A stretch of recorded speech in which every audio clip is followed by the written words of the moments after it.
많은 자동차 매니아들에게 주행거리 20만 킬로미터는 엔진을 대대적으로 점검해야 할 신호입니다. 하지만 그런 주행거리를 견딜 뿐만 아니라 동력 장치의 작동에 심각한 개입 없이 최대 50만 킬로미터까지 주행할 수 있는 자동차도 있습니다. 이 차량은 값비싼 엔진 수리를 하지 않고도 계속 주행할 수 있습니다. 오늘은 신뢰성과 내구성 면에서 주목할 만한 모델에 대해 이야기해 보겠습니다. 메르세데스 W124는 전설의 모델입니다. 이 차는 세월의 시험을 견뎌냈고 수 킬로미터를 달려 내구성이 입증되었습니다. 이전 모델인 W123에 비해 서스펜션 비용이 약간 증가했음에도 불구하고 신뢰성은 높은 수준을 유지했습니다. 택시, 운전사들은 이 모델을 좋아했습니다. 1996년까지 200만 대가 넘게 생산된 W124는 E클래스라는 이름을 사용한 최초의 자동차였으며 메르세데스는 오늘날에도 여러 세대의 자동차에 이 이름을 사용하고 있습니다. 가장 중요한 장점 중 하나는 페인트의 품질인데 이는 특별히 언급할 가치가 있습니다. 항상 최상의 상태를 유지하지만 다른 코팅과 마찬가지로 시간이 지남에 따라 특성을 잃습니다. 부식은 방치하면 문제가 될 수 있으므로 중고시장에서 완벽한 상태의 차체를 기대하기는 어렵습니다. 이 차의 내부는 플라스틱 트림과 인조 가죽에 익숙한 사람들을 놀라게 할 것입니다. 여기에 모든 제품은 제조 연도 및 모델에 따라 나무, 가죽 또는 직물 등 천연 소재로 만들어졌습니다. 일반적으로 전기장치와 모터는 심각한 문제를 일으키지 않지만 주행거리가 길고 구성 요소의 자연스러운 마모는 성능에 영향을 미칠 수 있습니다. 브레이크는 또 다른 장점입니다. 잘 고안되어 있고 고품질이며 차에 약점이 없습니다. 그러나 차량의 노후화와 정기적인 유지 관리로 인해 문제가 발생할 수 있습니다. 이 메르세데스의 서스펜션은 특히 W123과 비교했을 때 동급 차량 중 신뢰성의 기준으로 간주될 만합니다. 겉보기에는 약해 보이지만 뒤쪽에 멀티링크 디자인을 적용해 핸들링이 크게 개선되었습니다. 도시 주행 시 주행거리가 많은 차량이라면 신뢰성이 꽤 충분합니다. 원래 서스펜션은 수리 없이도 30만 킬로미터 이상을 주행할 수 있습니다. 대부분의 수리 부품은 너무 비싸지 않고 쉽게 구할 수 있습니다. 엔진의 경우 상황은 더 복잡합니다. 제조 품질이 높고 많은 기계가 심각한 고장 없이 제대로 작동하지만 여전히 오래됨을 느낄 수 있습니다. 메르세데스 W140 모델은 디자인과 제작이 훌륭한 차입니다.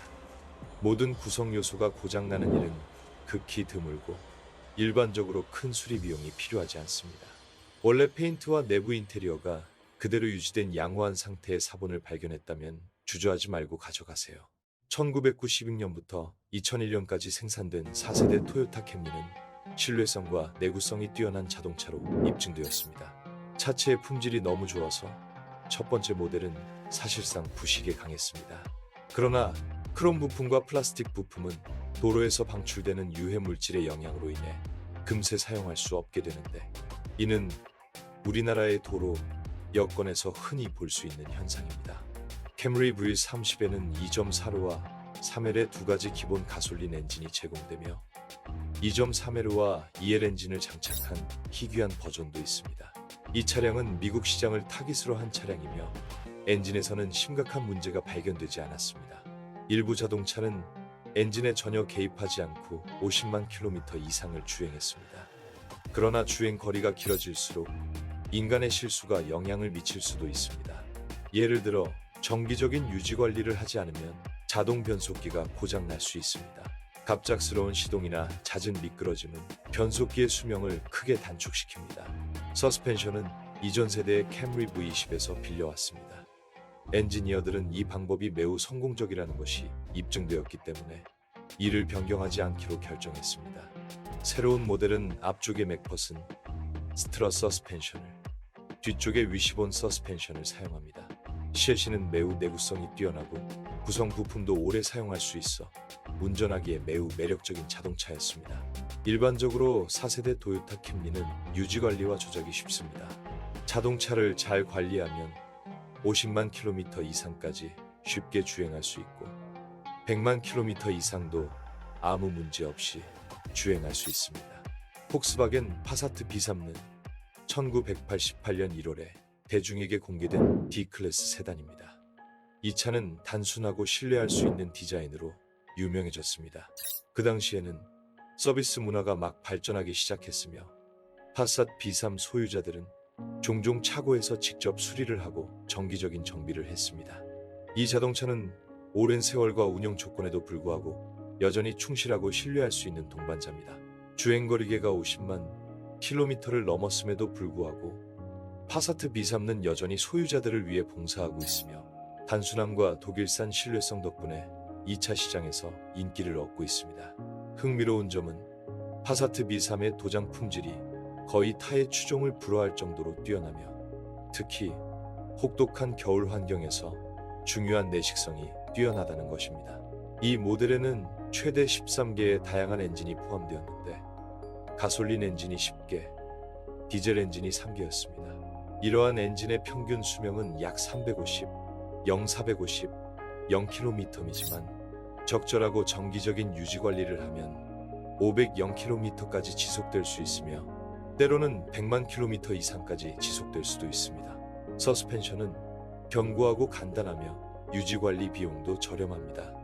이곳의 주행 품질은 썩 좋지 않습니다. 도로의 모든 움푹 들어간 곳과 고르지 않은 곳을 느낄 수 있습니다. 하지만 단순함 덕분에 서스펜션의 수명이 길고 파사트 B3용 예비 부품은 터키와 폴란드에서 수입한 부품부터 정품 예비 부품까지 다양하게 구할 수 있으며 비교적 저렴합니다. 중고 시장에서 구매할 때는 디자인이 개선된 1991년 이후 모델을 선호하는 것이 좋습니다. 가장 좋은 옵션 중에는 분사 시스템을 갖춘 1.8리터 엔진이나 115마력 출력의 2리터 엔진이 장착된 모델이 돋보입니다.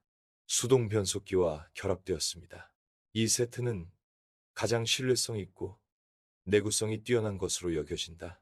닛산 맥시마는 90년대 중반 자동차 산업에 혁명을 일으킨 차는 아니지만 그 장점은 다른 데에 있었습니다. 막시마는 당시로선 꽤 넓은 실내 공간과 좋은 장비를 합리적인 가격에 제공했습니다. 이 모델은 2개의 엔진만 사용했는데 둘 다 6기통이었습니다. 기본 버전에는 140마력의 2리터 V6 엔진이 장착되었고 최고 사양에는 193마력의 더 강력한 3리터 5형 엔진이 장착되었습니다. 모든 막시마 엔진은 오래되었음에도 불구하고 신뢰성과 내구성으로 유명합니다. 많은 엔진이 심각한 고장 없이 여전히 도로를 달리고 있으며 자연스러운 마모로 인해 대대적인 수리를 필요로 한 경우는 극히 일부에 불과합니다. 변속기에 있어서는 수동 변속기와 자동 변속기 모두 신뢰성이 좋습니다. 막시마의 서스펜션은 최고 수준으로 부드러운 주행감과 뛰어난 핸들링을 결합했는데 이는 이 클래스의 차량에 특히 귀중한 자산입니다. 이런 균형으로 인해 막시마는 중고차 시장에서 매력적인 선택이 됩니다. 전반적으로 닛산 막시마 A32는 신뢰성과 내구성이 뛰어난 차량으로서 좋은 평판을 얻었습니다. 자동차의 상태가 좋으면 유지관리에 큰 비용이 들지 않습니다. 고장이 거의 없고 정품이 아닌 유사품을 포함하여 예비 부품을 구할 수 있어 유지관리가 매우 경제적입니다. 글쎄요, 그게 사실입니다. 이 평가가 마음에 드는지 댓글에 적어주시고 물론 거친 킬로미터를 달릴 수 있는 가장 신뢰할 수 있는 자동차에 대한 옵션을 공유하는 것을 주저하지 마세요. 여러분의 의견 글쎄요. 그리고 채널 구독하고 좋아요를 눌러주세요. 곧 뵙겠습니다.